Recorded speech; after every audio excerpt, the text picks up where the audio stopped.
You were taught that the world wars were the main event, the great struggle that created the modern world. But what if Europe's wars were only the opening battles? What if the deeper war was over who would design the system that came after them, who would control its borders, its money, its weapons, its institutions, and the story people were told about it? You were taught that this war ended on May 8, 1945. It did not. Only the war in Europe ended. Japan was still fighting. Stalin's armies controlled most of Eastern Europe. And inside Whitehall, victory had already become a new military problem. 14 days after Germany's surrender, British planners put a date on the next possible war. July 1, 1945. The enemy was not Germany. The enemy was the Soviet Union, Britain's own ally, whose soldiers had just broken Hitler's empire from the east. The plan even examined whether German formations could be re-equipped to fight beside the British and Americans. This is not an internet theory. The file exists. Seat A, B-120/691.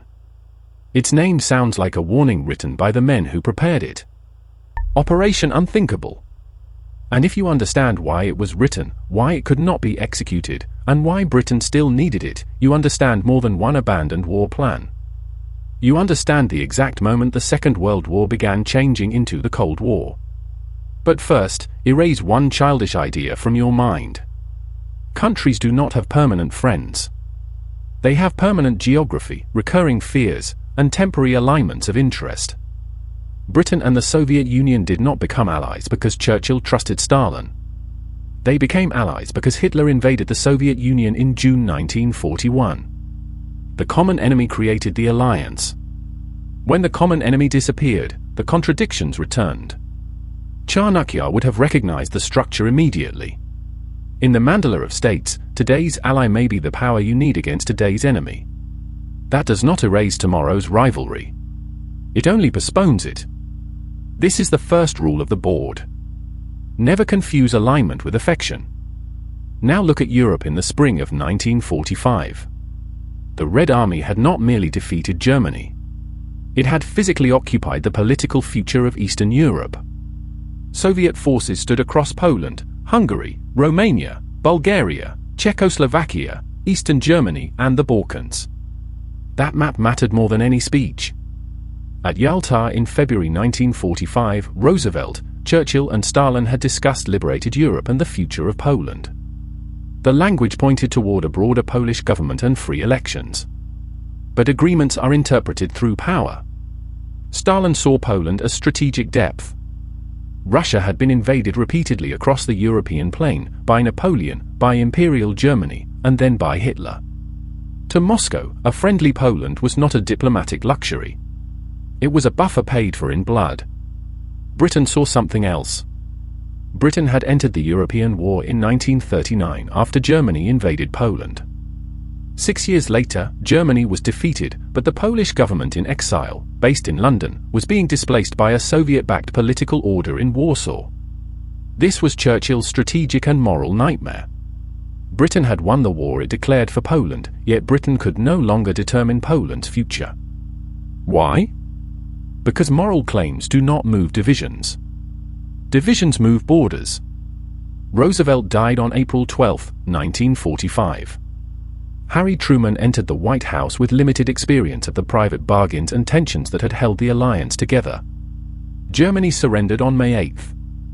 And Churchill asked his military planners the question that politicians often ask after diplomacy loses its leverage. What can force still achieve? The Joint Planning Staff delivered its report on May 22. The political objective was described as imposing the will of the United States and the British Empire upon Russia. That phrase sounds limitless. The immediate issue was more specific, what the document called a square deal for Poland. But the planners saw the trap at once. If the Soviet Union refused a limited settlement, a limited campaign could become total war. And total war against the Soviet Union was not a larger version of the campaign against Germany. It was a different strategic universe. The working assumption was a surprise attack on July 1, 1945. The main Anglo-American blow would fall in Northern Europe, along axis through Germany toward Poland. The planners examined the use of 47 British and American divisions in the offensive, supported by Polish forces. They also considered the later use of as many as 10 German divisions. Pause there. Not SS formations. Not an instant resurrection of the entire Wehrmacht. And not evidence that Britain had secretly fought the wrong enemy for 6 years. It was colder than that. Military planners were treating defeated German manpower as a possible future resource because the balance on the ground had already changed. The uniform remained German. The function assigned to it had changed. That is how systems think. Not in the language of eternal love or hatred, but in capabilities, locations, and use. Yet the arithmetic was brutal. The Soviet Union possessed an overwhelming superiority in ground formations in the European theater. Common summaries compare roughly 47 Western assault divisions with around 170 Soviet divisions available across the wider front. Exact strengths vary depending on what is counted. The conclusion does not. The Western Allies might gain surprise and local air advantages. Their forces were experienced, mechanized and backed by enormous industrial power. But tactical success was not strategic victory. Suppose the first line broke. Then what? The Red Army could withdraw into depth, trade territory for time, mobilize more forces, and turn a short coercive operation into a continental war. The same geography that had swallowed Napoleon and exhausted Hitler would still exist. The planners identified the real problem: defeating Soviet forces in one area would not necessarily compel Stalin to accept British political terms. To guarantee compliance, the Allies might have to destroy the Soviet capacity to continue the war. That meant advancing farther, supplying farther, bleeding longer. It meant asking populations celebrating victory to begin World War III before demobilization had even finished. It also meant asking the United States to redirect men and equipment from the Pacific while Japan was still fighting. Britain could write the plan. Britain could not supply the decisive mass alone. This is the second rule of the board. A power may recognize the danger correctly and still lack the power to change it. The British Chiefs of Staff reached the essential judgment in June. A quick, limited victory could not be relied upon. Britain risked entering a prolonged war against heavy odds. Operation Unthinkable was shelved as an offensive concept. Not because the Soviet Union had suddenly become trusted. Not because every official had recovered a moral conscience. And not because the plan had been an order waiting for Churchill's signature. It was shelved because the political objective and the available military means did not match. That sentence is worth remembering. Strategy is the alignment of ends, ways, and means. Churchill had an end, a Poland less dominated by Moscow. His planners examined a way, surprise military coercion. But the means, without unquestioned American commitment and without public willingness for another total war, were insufficient. So the question changed. If the West could not push the Soviet Union back, could it stop the Soviet Union from pushing farther west? The name Operation Unthinkable was then applied to defensive planning, the possibility of a Soviet advance toward the North Sea and the Atlantic after American forces withdrew from Europe. That reversal is the real birth scene of the Cold War. The Soviet ally was becoming the Soviet threat. The offensive dream became a defensive perimeter. And the answer would not be an immediate war in July 1945. It would be containment. Permanent American engagement in Europe. The reconstruction of Western European power. The division of Germany. Nuclear deterrence. And, in 1949, NATO. Do not make the amateur's mistake here. Operation Unthinkable did not create the Cold War by itself. It did not prove that every later event had already been scripted. It revealed the forces that made confrontation increasingly probable, incompatible security zones, the political future of Eastern Europe, mutual suspicion, military asymmetry, and a security dilemma in which one side's protection looked like the other side's encirclement. That last mechanism is essential. Stalin wanted buffers because Russia had been invaded. The states inside that buffer feared Soviet domination and later sought protection from the West. Moscow interpreted Western expansion as a threat. The West interpreted Moscow's demand for strategic depth as imperial control. Each side could describe its own actions as defensive while the other experienced them as offensive. That is how a security dilemma becomes a machine. It does not require every leader to sit in one secret room. It requires each actor to respond rationally to fear, until their rational responses produce collective disaster. Now return to July 1945. The proposed opening date for Unthinkable was July 1st.